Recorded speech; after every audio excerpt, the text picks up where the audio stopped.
Се би било добро кога би, мислам, кога би било реално така работите, но вашето владење се окарактеризираш до сега со предимензионирани буџети, а да ве потсетам, во програмите имавте изборни ветен 5% економски раст. И се ќе кажете пандемија, војната во Украина и така натаму, ама еве ви конкретен еден пример.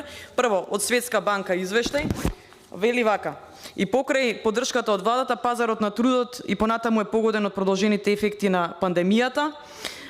Понатаму, во текот на годината, заклучно со декември 22, номиналните нето плати се зголемија за 11%, но двоцифрената инфлација значеше дека растот на реалните плати е негативен, а најмногу го осетија тоа граѓаните, затоа што инфлацијата го изеде зголемувањето на минималната плата и остана висока инфлацијата. И еве пример само за овие компании кои што вие ќе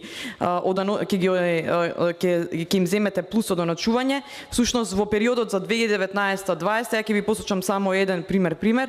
Од својата добивка една компанија не делела дивиденди или зголемени плати, туку околу 12 милиони евра ги инвестирала во нови продажни сервисни капацитети, што потоа овозможи и значително зголемување на вкупните приходи и добивката. Со предложениот закон за данок на солидарност покрај редовното годишно плаќање на данок на добивка кој го извршуваше сите овие години, сега ќе има дополнително да плаќа уште 1 милион евра.